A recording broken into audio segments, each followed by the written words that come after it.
Olá, então vamos compor mais um vídeo aqui que equivale à aula do dia 30 de junho, tá? Em que nós tratamos esse assunto, tá ok? E nós vamos fazer então a resolução de um exercício, tá?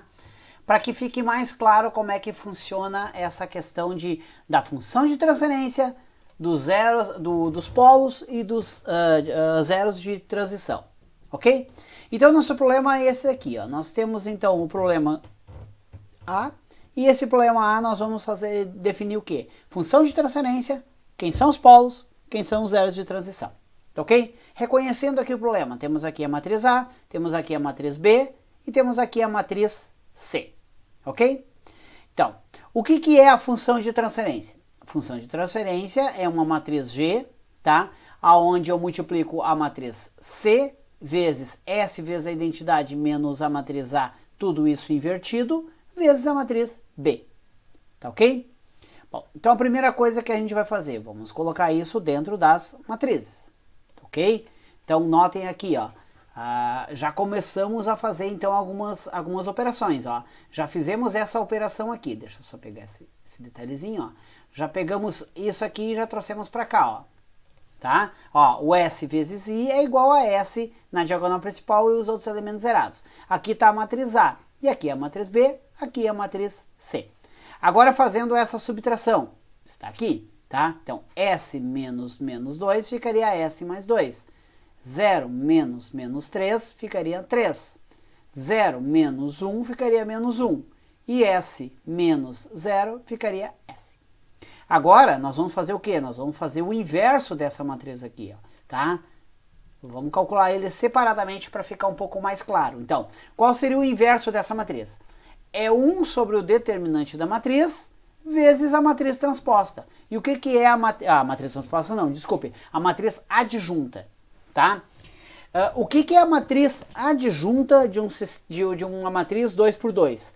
Bem simples. Inverte a diagonal principal, ó, inverte os elementos da diagonal principal e troca os sinais da diagonal secundária. Isso numa matriz 2 por 2. Numa matriz 3 por 3, aí o que é a matriz adjunta? Aí a matriz adjunta é a matriz transposta, aonde você, a partir da matriz transposta, vai fazer as matrizes menores e vai aplicar os cofatores. Isso tem um vídeo nas aulas do Moodle que está explicando como é que se faz esse processo. É um pouquinho mais chatinho, mas também, se seguir passo a passo, não tem muito estresse, dá para resolver, tá ok? Bom, então vamos lá, ó. Agora temos expressão. O que nós fizemos, ó? Diagonal principal com a diagonal secundária. E aí, então, temos essa expressão que aqui está no denominador, tá ok? E aí, operando essa expressão, ó, S vezes S dá S ao quadrado, 2 vezes S dá 2S, e aqui seria menos 1 vezes 3 daria menos 3, mas tem um menos na frente aqui, ó, então ele vira um mais 3, tá ok? E aqui essa é a nossa matriz adjunta, tá ok? Do qual agora nós vamos multiplicar esse escalar por cada um dos elementos, e aqui estão cada um dos elementos. Lembra que eu falei no outro vídeo? Olha o denominador, ó. Tá aqui a nossa equação característica, ele é o mesmo para todos. Agora, retomando então a nossa função de transferência, ó, que agora a gente já conhece o inverso da matriz, tá? Então, colocando-se esse inverso da matriz aqui, e aí nós temos a matriz G, e aí nós temos a matriz B. Agora vem um pouquinho de malandragem aqui, a matemática é malandragem. Aqui eu tenho dois elementos para multiplicar essa matriz, e aqui eu tenho também dois, mas esse elemento é zero. Então, em vez de fazer a matriz C vezes a matriz A, essa matriz composta aqui, eu vou fazer a matriz B. Por quê? Porque daí esse zero já me anula dois elementos, tá? Então, com isso eu gero uma matriz de coluna. Por quê? Porque são esses dois, linha vezes coluna, linha vezes coluna. Então, acabam esses dois elementos aqui, ó, se anulando, porque em função deste zero que aqui está. Ok? Ó, linha vezes coluna, zero vezes aqui anula, linha vezes coluna, zero anula o outro. E aí agora o que eu tenho? Agora eu tenho linha vezes coluna somado. Então, uma vezes isso aqui dá isso, menos 1 vezes isso aqui dá isso aqui, então por isso que aparece sinal de menos. Mesmo o denominador, o que a gente faz? Soma os numeradores, tá? Então tá aí a nossa função de transferência, que é S menos 1 sobre S ao quadrado mais 2S mais 3. Essa é a nossa função de transferência do nosso problema. Agora nós vamos fazer o quê? Agora nós vamos calcular os polos desse sistema, tá? Vocês vão ver que na prática a gente até já calculou, mas vamos devagarinho para ser bem didático. Polos do sistema, o que que é? É o determinante do S vezes a identidade menos o A, tá? Igualado a zero. Tirando as raízes desse polinômio, nós temos os polos do sistema. Então vamos lá. S vezes a identidade dá isso aqui. Ó, vamos colocar dessa forma, tá ok? E aqui está a matriz A. Subtrair essa matriz dá essa matriz aqui. Agora eu vou fazer o determinante, diagonal principal multiplicada e subtraída pela multiplicação da diagonal secundária. E aí nós chegamos nesse polinômio que tem aqui, que nós vamos então extrair as raízes. Vamos fazer um método simples aqui, que é o método de Bhaskara, tá ok? Menos b mais ou menos b ao quadrado, a raiz de b ao quadrado, menos 4ac sobre 2a, tá? Essa é a fórmula de Bhaskara. Então, pegando os elementos aqui, o b coloca aqui, o a coloca aqui, o b coloca o a de novo aqui, o c aqui, colocamos os elementos, chegamos a essa expressão. Agora vem manipulação matemática, tá? Então, calculando aqui, então temos raiz de 4 sobre menos 12, e isso dá raiz de 8. Então, aqui é onde a gente começa a malandragem matemática. Ora, não dá para fazer a raiz de menos 8, tá ok? Mas eu posso pensar que 8 é igual a 2 vezes 4. Então, nós temos a raiz de menos 2 vezes 4, que dá menos 8. Então, uma propriedade da retificação, que se eu tenho uma multiplicação, eu posso separar as raízes. Então, aqui eu tenho a raiz de 4 e a raiz de menos 2, cada um dos elementos. Mas a raiz de menos 2 também não me ajuda muito, né? Mas eu posso pensar que isso aqui, ó, que a raiz de menos 2, que menos 2 é igual a menos 2 vezes 1. Ou, se eu pensar diferente, 2 vezes menos 1. Então, a raiz de menos 2, na verdade, é a raiz de 2 vezes a raiz de menos 1. Isso me resolve? Sim, né? Porque menos 1 já é o meu número complexo. É o meu J, tá? Então agora eu passo a ter esses elementos aqui, e esses dois elementos eles vão acabar se anulando, né? Na hora que separarmos aqui, ó, esse aqui vai virar 1, tá ok? E aí nós temos raiz de 2 vezes menos 1. Menos 1 é o número complexo J. Então é menos 1 mais ou menos 1,41, que é a raiz de 2, tá? Então, nós teremos duas raízes. Uma raiz em menos 1 mais ou menos 1,41 e outra raiz em menos 1 menos 1,41 J. Então, o que a gente pode afirmar? Que as raízes elas têm parte real negativa. Isso significa que ela está no lado esquerdo do plano S. Significa que o sistema é naturalmente estável. Ok? E agora nós vamos calcular os zeros de transferência, tá? Quem são os zeros de transferência do nosso sistema? É o polinômio gerado por essa matriz, cujo determinante é retirado, igualado a zero, e as raízes, então, desse polinômio são os zeros de transferência, tá ok? Quem vai ser esse elemento aqui, ó? Tá? Então, esse elemento significa... Vamos tirar ele, né? Aqui nós substituímos o S por Z, só para ficar alusivo a zeros, porque o Z é zero, tá? Mas é uma variável. Então, a diagonal principal com Z, o restante anulado, porque o I seria a diagonal principal igual a 1, né? Então, 1 vezes Z é igual a Z. Menos a matriz A. A matriz A está aqui, tá?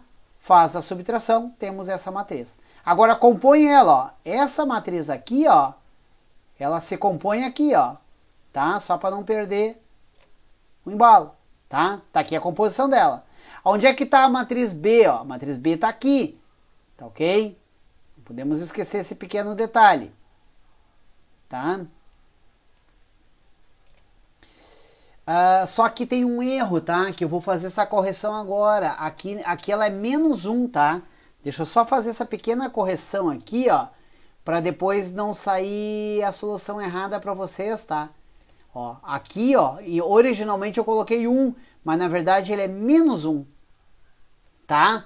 Isso, ele é menos 1, tá ok? Por quê? Porque nós estamos falando de menos a matriz B, e a matriz B é 1, olha aqui, ó, ela é 1, 0, tá? Então ele fica menos 1, tá ok? Vamos ver onde mais vai implicar esse erro. Então aqui está a matriz B, ó, nesse ponto aqui, e aqui está a matriz C, ó, tá aqui. E essa é a matriz D, que é aqui que sobra, tá? Então vamos lá, ó, diagonal principal multiplicada, somada, diagonal secundária multiplicada, subtraída. Vamos ver onde é que ele aparece ali, ó, ele deve aparecer aqui, ó, que seria o, ó, então na verdade é menos 1 vezes menos 1 menos 1, tá? Aqui. Então isso aqui tem um erro aqui. E aqui ele deve aparecer aqui, já direto aqui, ó. Aqui é menos 1, tá? Beleza? Ok? Bom, esses elementos que tem algum zero multiplicando, eles são anulados, né? Porque não fazem sentido nenhum, tá? E ficam somente os elementos que não tem zero. Então aqui não podemos esquecer que aqui é um menos, né? Porque é menos 1, ó, aqui, aqui. E aqui não podemos esquecer que tem um menos aqui, ó. Esse aqui é um menos 1, tá? Então, menos vezes menos dá menos, com vezes, menos vezes menos dá mais, vezes um menos dá menos, tá? E aqui, menos vezes menos dá mais. Então aqui é um positivo, tá? Olha que não vai mudar o resultado, né? Porque agora o que nós vamos ter? Levando esse 1 para o outro lado, ó, nós vamos ter o quê? Ó, mais Z mais 1. Ou seja, Z é igual a 1. Tá? Então isso significa o quê? Que nós temos um zero de transferência e ele se encontra na posição 1. Ou seja, na posição positiva 1. Tá ok? Beleza? Então aqui ó, a gente pode fazer então um pequeno esboço aqui, ó, que eu acho que fica interessante, que é o seguinte, ó. Se nós traçarmos o nosso plano S, o que significa? Tá? Significa que nós vamos ter aqui ó, os números imaginários e os números reais, tá? Do plano S, ok? E aí, nós, ó, vamos colocar eles na posição certa. Aqui vão estar os imaginários, aqui vão estar os reais, e aqui vai ser o plano S. E aí isso significa o quê? Ó? Que na posição menos, vamos botar aqui assim, ó, 1.41, tá? E na posição menos 1,41 e na posição menos 1 e na posição 1, tá? Então vamos pegar esses valores aqui só para mostrar para vocês, ó. Então vamos colocar aqui nos eixos 1.41 menos 1.41, posição menos 1, posição 1. E aí, o que nós tiramos disso, tá? Que nós temos um zero na posição 1. Então isso significa que? Significa que nós temos então um zero exatamente nessa posição, tá? E aí o que mais que nós descobrimos aqui? Que nós temos dois polos na posição menos 1 real e na posição mais 1.41 imaginária 1 e na posição menos 1.41 na 2, o polo 2, tá? Então, o que nós vamos ter aqui, ó? Então, deixa eu só traçar uma reta aqui assim para poder ter uma ideia, ó. Então, mais ou menos aqui, ó, tá? Ó. E mais ou menos aqui. Deixa eu tirar um pouquinho aqui assim para ficar bonitinho, fazer um tracejado para vocês entenderem melhor. Só para fazer uma plotagem de um gráfico, tá? Ó, só para alinhar eles. Então, aonde que vão se encontrar os nossos polos? Tá? Exatamente nessas posições aqui, ó. Um polo vai estar aqui e o outro polo vai estar aqui. Esse é o nosso sistema que nós analisamos, tá? Um sistema naturalmente estável. Tá ok? Então esse é um exemplo para vocês, então, de uma operação de como se faz uma análise num sistema dinâmico no espaço de estados, a partir da equação diferencial matricial no espaço de estados, onde nós determinamos a função de transferência, onde nós determinamos os polos e onde nós determinamos os zeros de transferência. Que é esse o trabalho que vocês vão ter que fazer para a próxima aula, tá ok? Beleza? Até mais então, espero que tenham entendido.